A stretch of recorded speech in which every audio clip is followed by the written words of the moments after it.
ഖുറാനിൽ സ്വർണ്ണക്കടത്ത്, മന്ത്രി കെ.ടി. ജലീൽ പ്രതിക്കൂട്ടിൽ. ബിരിയാണി ചെമ്പിൽ മുഖ്യമന്ത്രിയുടെ വസതിയിലേക്ക് സ്വർണം കടത്തിയെന്ന് സ്വപ്ന സുരേഷ്. അതോടൊപ്പം തന്നെ കൈതോലപ്പായിൽ CPM ഉന്നത നേതാവ് കോടികൾ കടത്തി.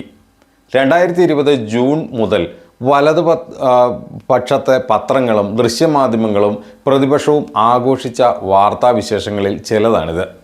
സ്വർണ്ണക്കടത്ത് കേസിൽ ആരോപണ വിധേയരായ സ്വപ്ന സുരേഷിൻ്റെ വെളിപ്പെടുത്തലുകൾ എന്ന രൂപത്തിൽ എത്ര ബ്രേക്കിംഗ് ന്യൂസുകളാണ് അന്ന് ഇറങ്ങിയത്.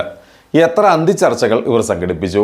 മുഖപ്രസംഗങ്ങളും വിശകലനങ്ങളും പ്രതിക്കൂട്ടിലുള്ള ഒരാളുടെ വെളിപ്പെടുത്തൽ ലൈവായി സംപ്രേഷണം ചെയ്തും അഭിമുഖങ്ങൾ നടത്തി എക്സ്ക്ലൂസീവുകൾ ചമച്ചുമായിരുന്നു അന്നത്തെ പ്രധാന കോലാഹലങ്ങൾ.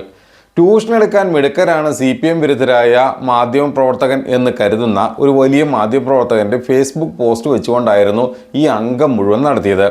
2023 ജൂണിൽ കൈതോലപ്പായിൽ പണം കടത്തിയതിൻ്റെ തിരക്കഥ ഈ മാധ്യമപ്രവർത്തകൻ്റെ ഫേസ്ബുക്കിൽ വിരിഞ്ഞ കഥയായിട്ടാണ് പറയുന്നത്.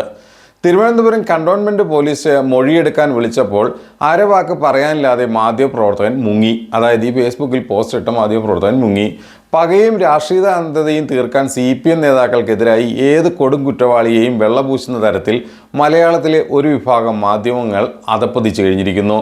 നെറുകെട്ട മാധ്യമപ്രവർത്തനത്തിൻ്റെ ഈ അസംബന്ധ ഘോഷയാത്രയെക്കുറിച്ച് ഒരു ആത്മപരിശോധനയ്ക്കും സ്വയം വിമർശനത്തിന് പോലും ഈ കൂട്ടർ തയ്യാറല്ല എന്നുള്ളതാണ് ഏറ്റവും വലിയ പ്രത്യേകത.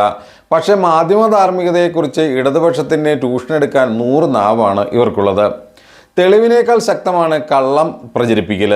കൽപ്പറ്റയിൽ രാഹുൽ ഗാന്ധിയുടെ ഓഫീസിൽ SFI പ്രവർത്തകർ ഗാന്ധിജിയുടെ ഫോട്ടോ വലിച്ചു താഴെയിട്ട കഥ നിങ്ങൾ മറക്കാനിടയില്ല.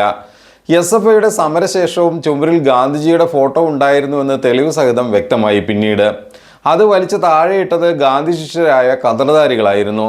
SFIയെ പ്രതിക്കൂട്ടിൽ നിർത്തിയത് തെറ്റാണെന്ന് ബോധ്യമായിട്ടും ഈ വാർത്ത തിരുത്താൻ ഇവർ തയ്യാറായില്ല. മുഖ്യം ഇടതുപക്ഷ വിരുദ്ധത മാത്രമായിരുന്നു. മാധ്യമങ്ങളുടെ ഏറ്റവും വലിയ ഇടതുപക്ഷത വമിപ്പിക്കുന്ന മറ്റൊന്നാണ് കോട്ടയത്തെ കെവിൻ വി ജോസഫിൻ്റെ കൊലക്കേസ്.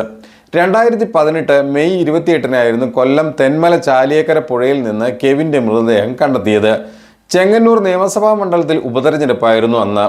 തെരഞ്ഞെടുപ്പിനെ സ്വാധീനിക്കാൻ കൊലപാതകത്തിന് പിന്നിലുള്ളവർ DYFI പ്രവർത്തകരാണെന്ന് ചാനലുകൾ വാർത്ത നൽകി. മലയാള മനോരമയും മാതൃഭൂമിയും അടക്കമുള്ള പത്രങ്ങളും മറ്റും ഇത് ഏറ്റുപിടിച്ചു.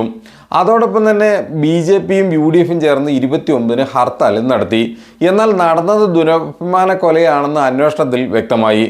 കെവിൻ്റെ ഭാര്യ നീനുവിൻ്റെ അച്ഛനും സഹോദരനും ബന്ധുക്കളുമായിരുന്നു പ്രതികൾ. കെവിനുമായുള്ള പ്രണയത്തെ എതിർത്തതിനെ തുടർന്നുണ്ടായ നീനുവിൻ്റെ ബന്ധുക്കൾ ഈ പറയുന്ന കെവിനെ തട്ടിക്കൊണ്ടുപോയി കൊല്ലുകയായിരുന്നു. ഇവരെയെല്ലാം DYFIക്കാരാക്കി രാഷ്ട്രീയവൽക്കരിക്കാനുള്ള മാധ്യമങ്ങളുടെ ശ്രമം തകർന്നടിയുന്നതാണ് പിന്നെയുള്ള ദിവസങ്ങളിൽ നമ്മൾ കണ്ടത്. പ്രധാന പ്രതിയായ ഷാനു ചാക്കോയുടെ യൂത്ത് കോൺഗ്രസ് ബന്ധവും മാധ്യമങ്ങൾ ബോധപൂർവ്വം ഒളിച്ചുവെച്ചു. ചുവന്ന തലയെക്കെട്ട് ഇവർ കാവ്യാക്കുന്ന ഒരു പ്രത്യേകതരം രീതിയും ആകുന്നുണ്ട്. പുതുപ്പള്ളി ഉപതെരഞ്ഞെടുപ്പിൽ LDFിന് വേണ്ടി പ്രചാരണം നടത്തിയ DYFI പ്രവർത്തകരുടെ തലയിലെ കെട്ട് പ്രവർത്തകരുടെ ഈ തലയിൽ വട്ടത്തിൽ വെയിൽ കൊള്ളാതെ കെട്ടിയിരുന്ന കെട്ട് അത് കാവ്യാക്കി മാറ്റിയത് മറ്റൊരു ന്യൂസ് ചാനലായിരുന്നു. 2023 സെപ്റ്റംബർ 3 നടന്ന കലാശക്കൊട്ടിൽ പ്രവർത്തകർ പാടിയ പ്രചരണ ഗാനം RSSൻ്റെ ഗണഗീതത്തിൻ്റെ ഈണത്തിലാണെന്നും ചാനൽ വാർത്ത നൽകി. വാർത്തയ്ക്കൊപ്പം കൊടുത്ത ചിത്രത്തിൽ പ്രവർത്തകരുടെ ചുവന്ന തലയെക്കെട്ട് കാവ്യാക്കി മാറ്റാനും ഇവർ മറന്നില്ല. ചിത്രം വ്യക്തമായിട്ടും ഫോട്ടോഷോപ്പ് ചെയ്തതാണെന്ന് ഉറപ്പായിരുന്നു. അതായത് അതോടൊപ്പം തന്നെ വിവാദമായ വ്യവസായം ഈസ് ഓഫ് ഡൂയിങ് ബിസിനസ്സിൽ രാജ്യത്ത് മികവിനുള്ള ബഹുമതി ഈ അടുത്താണ് കേരളം കൈവരിച്ചത്.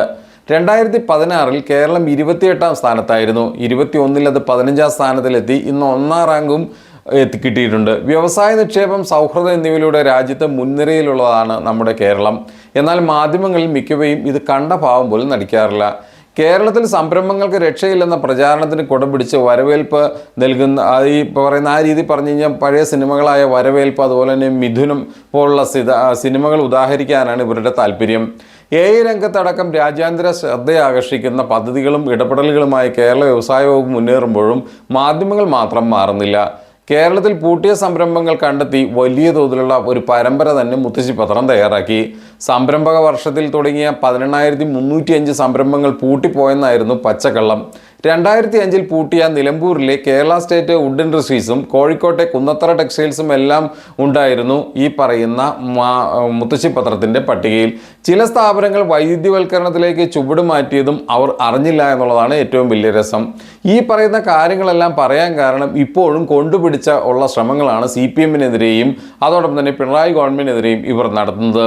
എല്ലാം ഓരോ ദിവസം കഴിയുന്തോറും തകർന്നടിയുന്ന കാഴ്ചകളാണ് കാണുന്നതെന്ന് ഇതോടൊപ്പം ചേർത്ത് വായിക്കണം.